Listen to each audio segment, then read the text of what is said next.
He'll tell you in it. He'll tell you.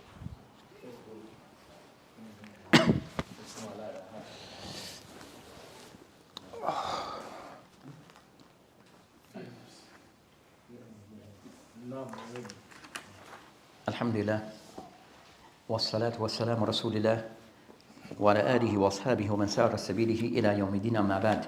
So today, inshallah, we'll continue discussing the book Al-Mukhtasar Sahih Muslim by Az-Zabidi rahimahullah. So we mentioned one of those who have made have condensed the book of Sahih Bukhari, where he tries to keep most of the abwab, but mention those hadith that are direct upon the Prophet Islam. So we're discussing Kitab al-Salat, the book of Salat, and in the last lesson that we had last week, that we have covered matter regarding what he stated regarding Al-Qibla, and now inshallah ta'ala, so we'll pick up from where we had stopped regarding those discussion. Aywa Al-Haq. طيب. بسم الله والصلاة والسلام على رسول الله. قال المؤلف رحمه الله, chapter 26, to scrape off the septum from the mosque, which the hands using some tools or other tools. So I don't know what septum means, but I looked up. It's basically like saliva or something. Saliva, aye. Oh. Like Hadith spit. number. Aye. Hadith number 264, narrated by Anas ibn Malik radiallahu anhu. قال, the Prophet sallallahu alayhi wasallam said, some spit in the direction of the Qibla on the wall of the mosque, and he disliked that, and the sign of disgust was apparent on his face. So he got up and scraped it off with his hands and said, whenever anyone of you stands for salah, he is speaking in private to his Lord, or his Lord is between him and his Qibla. So none of you should spit in the direction of the Qibla, but no one can spit to the left or under his foot. The Prophet ﷺ then took the corner of his sheet and spat in it and folded it and said, or you can do this. It's the author rahimahullah that discuss this matter regarding al-haq, buzakh, bil-yad, min al-masjid. So discussing of those things that relates to affairs of the masjid, and also in relation to the Qibla, as we have been discussing, is those things that one should avoid regarding doing certain things in the direction of the Qibla. So it shows regarding that matters relating to al-Qibla also it continues, and of this that there are certain things that one should avoid in doing those things in the direction of the Qibla. So he mentioned the hadith of Anas bin Malik anhu, where he mentioned the Prophet yara nukhama fi Qibla, the Prophet that he saw like someone that had spit or saliva that was spat out in the direction of the Qibla. So the person spat in the direction of the Qibla. Then I mentioned that fashakka ذلك عليه. So it was somewhat uncomfortable. The Prophet so he felt uncomfortable, or the Prophet when he saw this, he was very uncomfortable about what he saw. حتى رؤيا في وجهه, until the people could notice his disapproval in his face. So they mentioned that from this, of the benefit it shows regarding that at time the Prophet his displeasure will be seen on his face. So even though he did not say anything, but from what he saw, he was displeased of what he saw, which is that people spitting inside of the masjid in direction of the Qibla. So they mentioned that this disapproval at times, that is disapproval, that it would be seen in his face, it would be seen in his face. Then they mentioned فَقَامَ فَحَكَّ بِيَدِهِ. Then the Prophet then he got up and then he went on to scrape it away, to remove it by scraping it away. They mentioned فَحَكَّهُ بِيَدِهِ, that when they scraping away, not that he did with his direct with his hand, but he used something. So he used like some instrument to remove it from the wall, using some form of instrument. So the person is not to be that person. It is the person to do so with his actual hands, but is to use something to remove it from the wall. Then he alayhi salam, then he addressed the people by stating, "Inna ahadukum idha qama fi salati." Then he mentioned, فَإِنَّهُ يَنَاجِي رَبَّهُ. So he mentioned that then the Prophet then he addressed the people by stating that in ahdukum, that if any of you إذا قام إلى الصلاة, that any of you consider قام في salat, that the person is in salat, the person is in his salat, carrying out his salat, فإنه يناجي ربه, that is addressing his Lord subhanahu wa ta'ala. So they mentioned that in the English, they said, mention that part, فإنه يناجي ربه, what they translate as, that is addressing his Lord. Yeah. What is it in English? He said he is speaking in private to his Lord. Hey, so, or his Lord is between him and his Qibla. hey, okay, so that he's addressing his Lord. So that he's addressing his Lord subhanahu wa ta'ala. They mention فإن ربه بينه وبين القبلة, that between him and his Lord is the Qibla. So that's concerning the hadith they mentioned. Then the Prophet mentioned ولا يبزكن أحدكم قبل قبلته ولكن أن يساره أو تحت قدمه. Then the Prophet mentioned as for what a person should do in this case, which is that a person, that one, if he's in a salat, is not to spit in the direction of the Qibla, as Allah subhanahu wa ta'ala is addressing his Lord, so he should not spit in the direction of the Qibla. And also that if the person has to do so, then he's not to do, then he's to do so to his right, to his left, or tahta qadami, or beneath his feet. So that's concerning what is mentioned regarding this particular hadith. Then Sheikh Abdul Aziz and Sheikh Al-Raji, Abdul Aziz Al-Raji, as we mentioned, that one of the main, or one of the renowned students of Sheikh bin Baz, rahimahullah, today, that he's still alive, that of the point that he mentioned regarding this particular hadith, that he mentioned that regarding this matter, that the instruction regarding that it shows regarding it's haram. So a discussion between the ulama regarding that one of those who take the position is haram for a person to spit in the direction of the Qibla, whether he's in the salah, during the salat, he's not allowed to do so, and also he's not allowed to do so in the salat also to his right. And also the same thing if he's in a masjid. So if the person's in a masjid or he's in a salat, he's not allowed to spit in the direction of the Qibla. So whether he's in the salah or he's in the masjid, he's not allowed to spit in the direction of the Qibla. Second, he's not allowed to spit also to his right, whether he's in the salat or in the masjid. Then some also extend regarding so they mention that you have that view that a person is not allowed to do so. Also some exceed a person in general is not allowed to spit inside the masjid. So spitting inside of the masjid is not allowed. That and you have of the ulama will discuss that some of the ulama, then you have a next view regarding that the person also is not allowed to spit in the direction of the Qibla even if he's outside the masjid, kharij al-masjid. So you have those views that are there that so you find that I mentioned that it is impermissible regarding buzaq, the person spitting, saliva being spat in the direction of Qibla. Some of the ulama amongst them, Imam Malik and also An-Nawawi rahimahullah wal Jama'ah, they mention annahu am, that is impermissibility of spitting in the direction of the Qibla. It is general. That's the view that taken by Imam Malik. And also they mention An-Nawawi. And third, a group of the ulama that they didn't specify who they were. That they mention annahu am, that is general, that it is general, that one is not allowed to spit in the direction of the Qibla. Yuhrim hatta fi kharij al-masjid. Even the person kharij fi kharij al-masjid is outside of the masjid. So they see that to do it inside the salah, while in the salah, where the salat is a compulsory or a nafila salat, you're not allowed to spit in the direction of the Qibla, and also to your right. And then according to this view, and this view also, that if the person is in salat in the masjid and even outside the masjid. So if outside the masjid, walking on the street, then the person should avoid spitting in the direction of the Qibla. So if you know that you're facing the Qibla, then you should not spit in that direction. It's haram for you to do so according to this view. So that's concerning that view, that it is not allowed for a person to do so, whether the person is in the salat, outside the salat. But if he's outside the salat, he should not do it in the direction of the Qibla. So if he's outside the masjid, he's not allowed to do so in the direction of the Qibla, nor to his right. But he do so to his left. That is outside the masjid.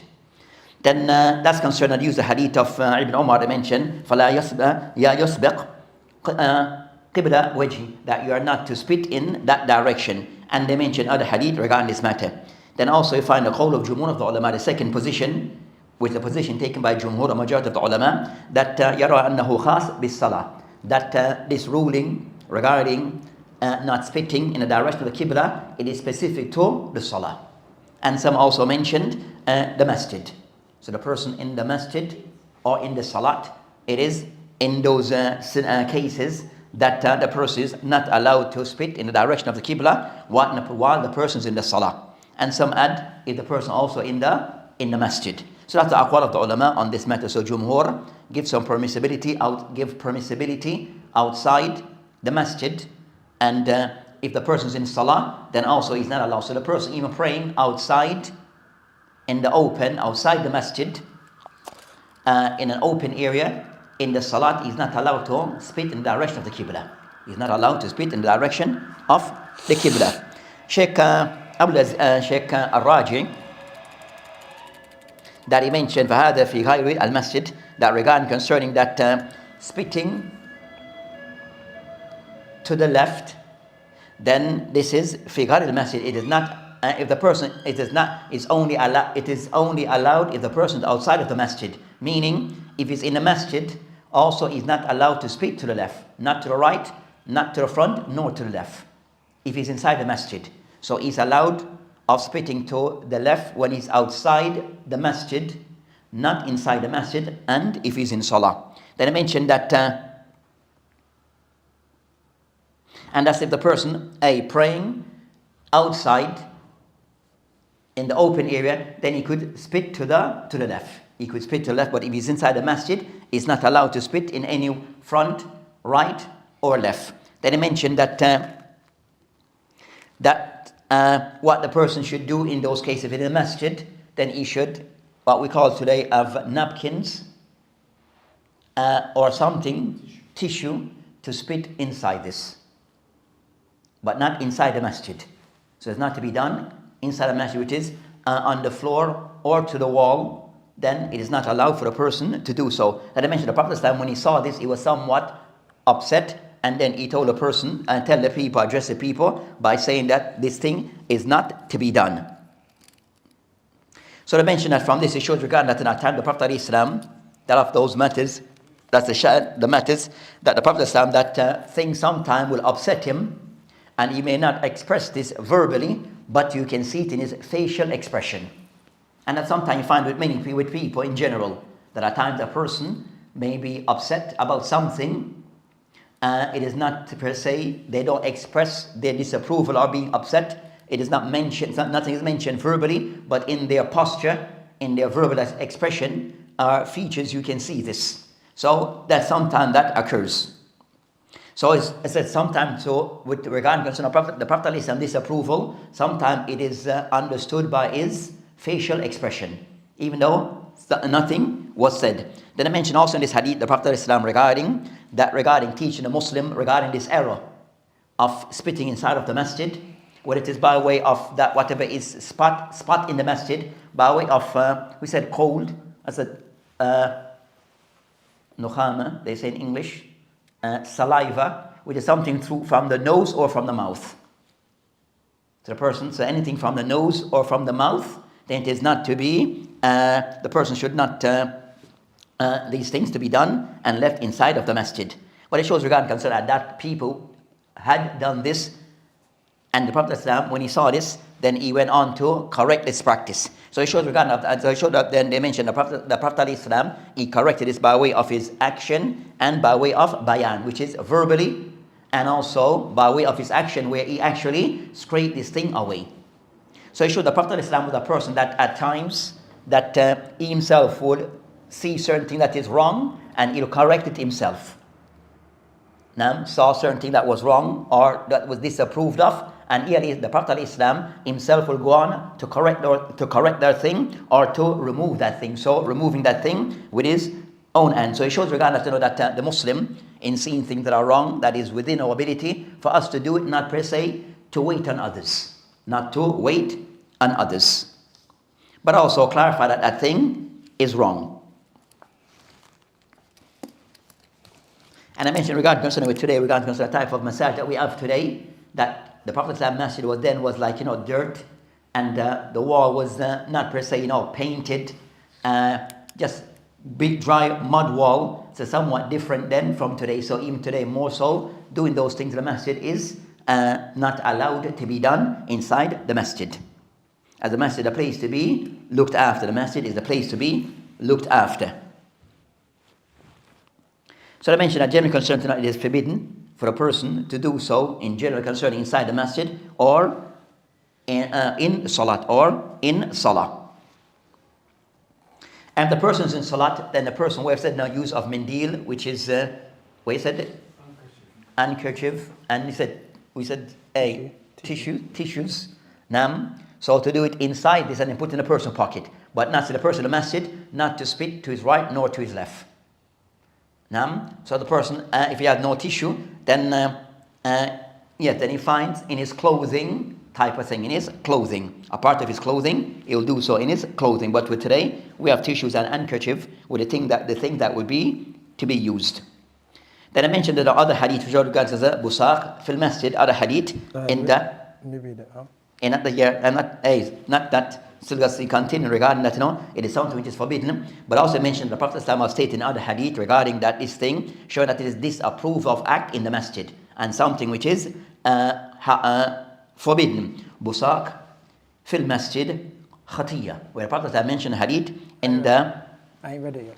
And that's not the hadith yet. It's there though. Is there? Okay. So that hadith is going to come. So that's your concern is something which is not to be done inside of the masjid. Again, they mention of those things that of the point that is mentioned that with the explanation I was to bring it, but to quote the book where Ibn Hajar al-Asqalani rahimullah that he has the famous explanation of Sahih Bukhari. What is it called?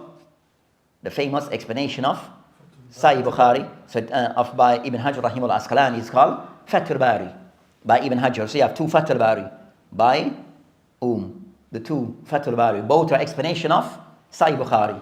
No. Not An-Nawawi. Another Hanbali. The one who did Arba'in. The Shar of Arba'in An-Nawawi. Who is that? The famous one, Ibn Rajab. So Ibn Rajab rahimahullah, he has a explanation of Sahih Bukhari also titled Fath al-Bari. Then Ibn Hajar rahimahullah, so Ibn Rajab is before Ibn Hajar. So but it is incomplete. He didn't complete the work, and even what he did is not about janaza or janaiz, but it's still not. Some chapters are still missing, but still a important work regarding his explanation. Then Ibn Hajar rahimahullah came after and did his explanation. So Ibn Hajar rahimahullah, that when he discussed this hadith, he kind of somewhat mentioned regarding that he stated in this, when he mentions, so Ibn Hajar rahimahullah mentioned where the Prophet says, Inna Rabbahu baynahu wa bayna al-qibla, that because his Lord, indeed his Lord, is in between him and his qibla. Now, regarding the musalli. Then they mentioned Ibn Hajar rahimahullah, Ibn Hajar al-Asqalani rahimahullah mentioned, or Hafiz, they mentioned, he stated in his explanation, fihi, and of the benefit that can be taken, what can be extracted from this statement, fihi ar-rad. In it is a refutation, ala man za'ima, all of those people who claim, anna Allah ala al-arsh bidhatihi, that Allah subhanahu wa ta'ala is over his, above his arsh, is throne bidhatihi. They said that, they say the word essence in English. So kind of somewhat negating or somewhat in opposition to the view of those who affirm to Allah subhanahu wa ta'ala that is above his arsh bidhatihi. With me? Which is a matter of i'tiqad.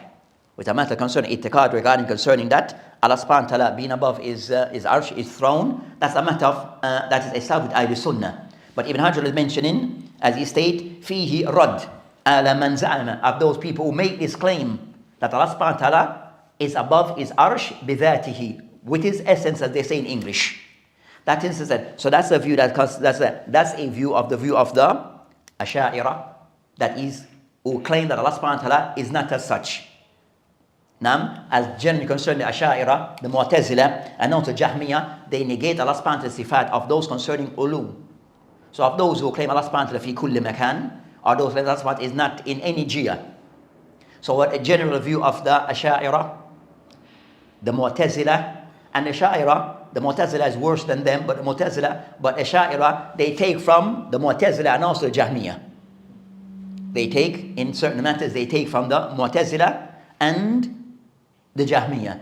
And of those concerning matters regarding Allah subhanahu wa ta'ala sifat, they just kind of somewhat take from them in certain aspect of things. So that view that's being mentioned by Ibn Hajar is the view of those, the Asha'ira, the Mu'tazila, and the Jahmiyyah, where they negate Allah subhanahu wa ta'ala being above his throne.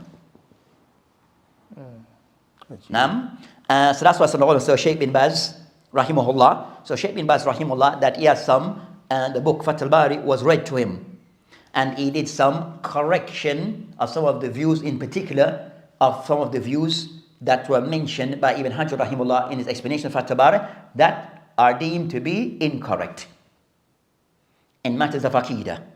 So certain matters of Aqidah, Shaykh bin Baz rahimahullah, he didn't do the complete book, but he did some of the corrections of some of the errors of Ibn Hajar rahimahullah in his explanation of Fath al-Bari.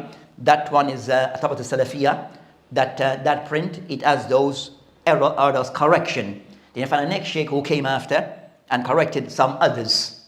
So Ibn Hajar rahimahullah, in certain matters of Aqidah in his book Fath al-Bari, we said one of the more renowned of the explanation of Sahih Bukhari. So it's like one of the main reference as the explanation of Fath al-Bari of Sahih Bukhari. Fath al-Bari by Ibn Hajar. But in points of Aqidah, in some points, he does mention the views of the Asha'ira. So you find the likes of Shaykh bin Baz, of those who have the book was read to him, and he corrected some of those points where he deemed error of Ibn Hajar. And second, Shaykh Abdul Rahman al-Barraq. So Shaykh Abdul Rahman al-Barraq, that also one of like a senior, like I said, one of the senior scholars of today's time. And especially in concerning matters of Aqidah, that also have corrected some of the points of some of the errors of Ibn Hajar in Fath al-Bari. And another third, Ash-Shibl. Ash-Shibl also, I think, I've done some work. So you find a few have done some work in trying to correct, where Shaykh bin Baz didn't correct everything. So others who kind of somewhat try to complete what were missed. So you find several who have corrected the points relating to errors in Aqidah mentioned in Fath al-Bari. So it's at times that Ibn Hajar rahimahullah that does mention some of the views of Asha'ira. And the same thing with An-Nawawi rahimahullah. The same thing, but as a general thing, regarding concern from the 4th century, 5th century onwards, Islamically, that most of the books that are written regarding books of tafsir, many of the books of tafsir, books of explanation of books of hadith, so tafsir, books of hadith, you find that of those who have explained those books, you find enough or a noticeable amount of those books that they mention or more support the view of the Asha'ira, or represented the view of the Asha'ira. So it's to know that so even persons that most of the books are a lot of the books of hadith explanation in that period until recent, that you find that the people who did it, that they in matters of Aqidah they mention concerning the view of the Asha'ira, and the books of tafsir, Al-Qurtubi, some of his views are of Ash'ariyah and the likes, and others. It still doesn't mean that Ash'ariyah is correct regarding their view, because you have those scholars who somewhat have mentioned their opinions in book An-Nawawi and the likes. Error that they all corrected. Openly they comment and said open that they fell into error. Because most of their mentions is not that represent the matter of the Salaf, it came after. So it's not because of it is mentioned in those books, it's not a justification that this madhab is correct. That's evidence that this madhab is correct regarding the madhab of the Asha'ira or Maturidiyya or others of Ahli Bidah. And without concern, Asha'ira or Maturidiyya and the likes, that ulama agree upon that they're from Ahlul Bidah as an aqaid. So Asha'ira and Maturidiyya, that they are of Ahlul Bidah regarding their Aqidah. The discussion between the ulama of contemporary times now is, are they still within Ahlul Sunnah? That's the discussion. So the discussion, are they considered to be of Ahlul Sunnah, or they are from Kharij Ahlul Sunnah? That's the discussion between the ulama today. And majority of the ulama, the majority of the Mashaykh as-Salafiyya are more inclined towards the view that they are not from Ahlul Sunnah. And you have said they have research papers have discussed on those matters. But matters with Asha'ira, they don't really care about matters concerned. There's not people are they can somewhat, they regarding concern correcting people in Aqidah, that's not their business. That's not their business, you understand? And that in sense, they don't put that emphasis on matters of Aqidah. When they do so, it's just to refute what they call Salafiyya and Wahhabiyya. When they do refute, they'll align with Sufi. Even now you see them, Sufi Asha'ira, which is, they're the same, very close in many parts. But you find that whenever they try to correct anything, so they kind of someone, anything goes with them regarding Aqidah. They'll accept anyone in the Aqidah except Salafiyya and who they call Wahhabiyya. Just like everyone except those two. If you say you're Salafi or you're Wahhabi, or who they claim to be Wahhabi, they'll not accept you. In only those cases they'll jump and shout and scream. So that's concerning that matter. So it's a correction on that point regarding what you mentioned by Ibn Hajar rahimahullah, that was incorrect regarding what he stated there. Also it shows regarding the hadith, regarding that, of the thing of concerning adab al-masjid, that regarding concerning adab al-masjid was salat, that there are certain things that are unbefitting while in the salah, which is for the person to spit in that direction or to his right or to any direction in the masjid. So the spitting on the floor or on the wall or in front of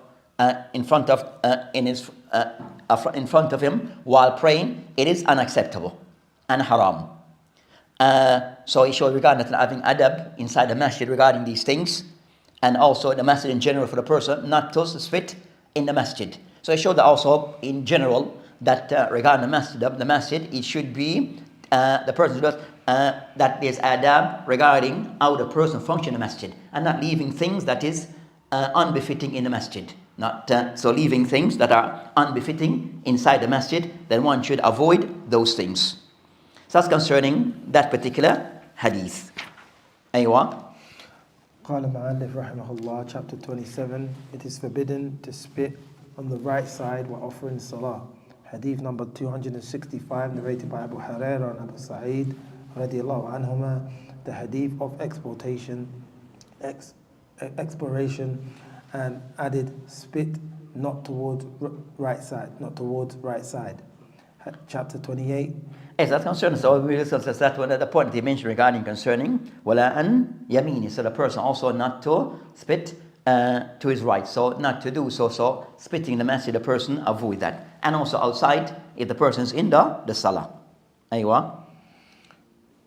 Chapter 20, قال المؤلف رحمه الله, chapter 28, the expiation for spitting in the mosque. Hadith number 266, narrated by Anas ibn Malik radiallahu anhu. The Prophet sallallahu alayhi wasallam said, spitting in the mosque is a sin, and its expiation is to bury it. Yes, the next hadith they mentioned regarding concerning of those things regarding the hadith of Anas, that also clarified this matter further regarding concern that the Prophet ﷺ, that he mentioned buzaq fil masjid khatiyya, that a person spitting in the masjid is considered to be a khatiyya, meaning concerning an error. So it's something which is an error, and kafaratuha, that the way to expiate is to correct this act is dafuna, that a person should bury it. So they mentioned that in case regarding that, if the person doing so is an error, so something a person might do something that he was not aware of, so it still stands as an error. So the person may not be aware of this act being something that is not to be done. The fact that the Sharia have clarified that it's an error, so whether the person is aware or unaware, it's still an error. Now, it's still considered to be an error. So the thing now, if the person to correct this, so if it was done by way of, so if something was done, the way to correct this, then of the ways that the person, if he's able to, bury it. And that's that type of masjid that is like of dirt, soil, the flooring is of soil, where a person can bury something or bury that thing. So that's off the way.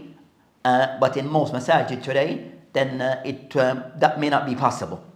Now, except for that, some masajid still maybe the flooring is of dirt, then this applies to them. This applies to them. Aywa.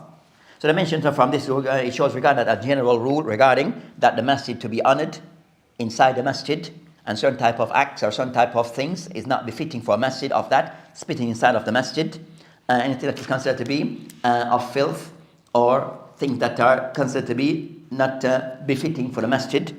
Also regarding that, even though in this case, then concerning that this act of saliva is still considered to be tahir. So it's not najas. Nam, the Prophet he put it in his clothing. Nam, so he showed that even so put in your clothing, can someone spat in the clothing and to rub it off, then he showed that it's something which is tahir. So it's not najas, but it's considered to be something which is not befitting. So you might find that sometimes something may be disliked, not that it's something which is najas, but it is not thing which is acceptable in the society and in normal behavior. Then I mentioned that, so that's concerned that matter. Then it shows regarding that al-wujub, al-haya, min Allah, that a person having haya, having some form of shyness with Allah subhanahu wa ta'ala, and also our bashfulness with Allah subhanahu wa ta'ala, and also having our adab with Allah subhanahu wa ta'ala, and that adab is exercised inside of the masjid. So regarding concern of those adab with Allah subhanahu wa ta'ala, that is carried out and implemented inside also the masjid and also in the salat. Also it shows that from that action that is being mentioned, that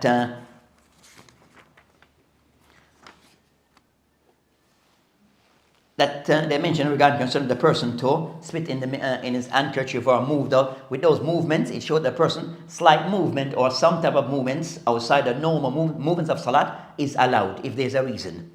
So movements to correct that, to do certain things, for the person to spit to his right or a person to spit in his handkerchief or the likes, then a person can someone to go into his pocket, take it out, to spit, then put it back, so that movement does not nullify one salat.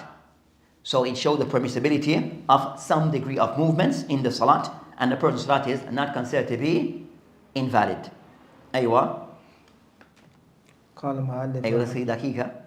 I was going to ask you for the nose and mouth, both pure. Both are pure. So both concerning that from the nose and mouth, they are considered to be pure. Qala Ma'alif Rahimahullah, chapter 29, preaching of the Imam to the people regarding the proper offering of the Salah and the mention of the Qibla. Hadith number 267, narrated by Abu Hurairah radiallahu anhu.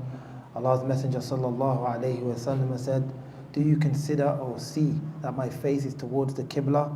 By Allah, neither your submissiveness nor your bowing is hidden from me. Surely I see you from my back."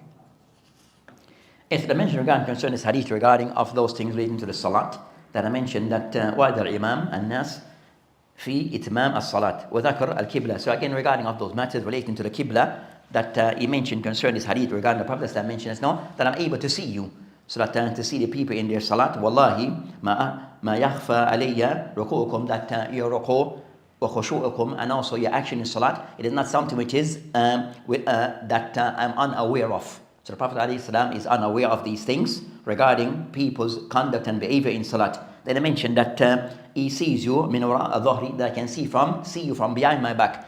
So it shows regarding that of those things that a person that when facing Allah and the salat, then a person try to be attentive.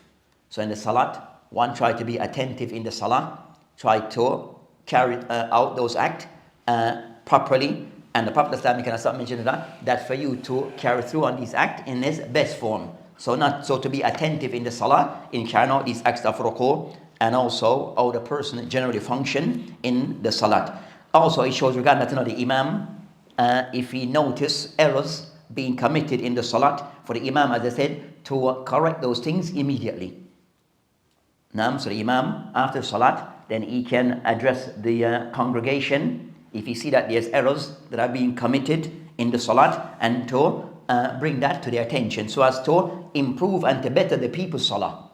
So the reason behind this is to improve and to better the people's salah.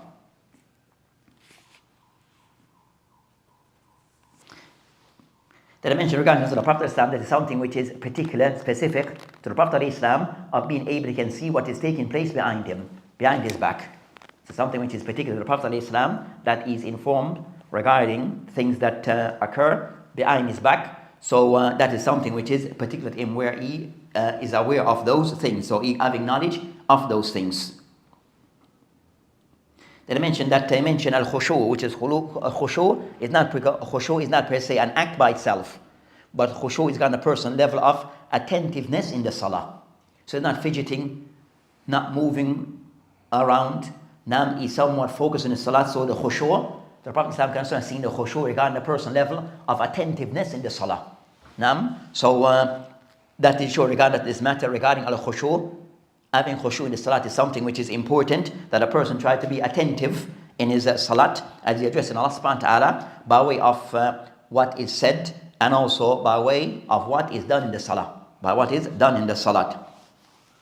And also it shows regarding that at times that a person may be Muslim for years and maybe have studied, but still may need certain things to improve in his salah. Still may need things to be improved in his salah. Like of recent, couple of days ago, watching one sheikh that he was demonstrating how to make the takbir ihram and rafa yadayn in the salah. So that most lessons, they would just tell you that is by way of, it will be said, but without demonstration. As to, yes, takbir, and also rafa yadayn, raising of the hands, but without demonstration. So he's demonstrating regarding how to be done. So he mentioned that when a person raises the hands and say Allahu Akbar, like I said, that Allahu Akbar, then you put your hands down after. So takbir, when you say Allahu Akbar, you should stand when your hands are up. Not Allahu Akbar and doing both at the same time, putting your hands down. So Allahu Akbar, then you go down. But it's another common practice with us. Allahu Akbar. So it means that the person, that system, the person can somewhat pause a little. And can wait, Allahu Akbar. Then when it is completed, by him said Allahu Akbar, then he put his hand down. We said the practice, Allahu Akbar. So it's not that no one who said that we're always open for improvement, and to better our ibadah. So that's concerning that matter. Wallahu a'lam. قال المؤلف رحمه الله, chapter 30. Is it permissible to say masjid of Bani so and so? Hadith number 268, narrated by Abdullah ibn Omar radiallahu anhuma. Allah's Messenger sallallahu alayhi wasallam ordered for a horse race. The trained horses were to run from a place called Al-Hafya to Athaniya, and the horses which were not trained were to run from Athaniya to the masjid of Bani Zurayq. Zurayq? No. The sub-narrator added, Abdullah was one of those who took part in this race. Yes, so I mentioned regarding concern of those matters that he discussed, the matters regarding al-masjid, that he mentioned al-yuqal masjid bani fulan. So regarding concern the name of the masjid. So he mentioned the hadith of Ibn Omar and the Prophet sabiq bayna al-khayl allati udmirat. So I mentioned regarding concerning that the khayl, concerning that the horses having this race, so having this race between the animals. Then I mentioned that it shows the permissibility of having this type of race between the animals, whether by way of camels or by way of horses. So to have this type to race between the animals, it is something which is permissible without per se it being with gambling involved in it. So it's allowed to race, but there's no gambling involved. where a person bet to see whoever the winner, then he'll get the pot. Now, so it is allowed to have races, to compete in races, but without any gambling attached to it. So without any gambling attached to it. Then they mentioned, so they mentioned also regarding concern that of the thing the Shahid mentioned, a masjid, they mentioned ila masjid Banu Zurayk. So regarding concern, they mentioned that masjid, that they were that the race was from one point to a next point, and one of the points that they were going, the other one of the points, it was named after, as I mentioned, Masjid ila Bani Masjid Zurayk. So either that masjid was named as such, or they mentioned Bani Zurayk, that masjid was in that area. So either it was named, or just kind of somewhat, so either it was just a name of the masjid, or it was that a point that it was mentioned as a point where to end the race, but not per se it was the name of the masjid, that they just used that as the marker as to where, and that was the masjid was there, so they called it Masjid Bani Zurayk. So you have that discussion regarding that I mentioned that it shows the permissibility of a masjid being called as such, Masjid Bani Fulan, so the masjid being named after that particular tribe or having a particular name. So so they mentioned that it's something which is permissible to do so.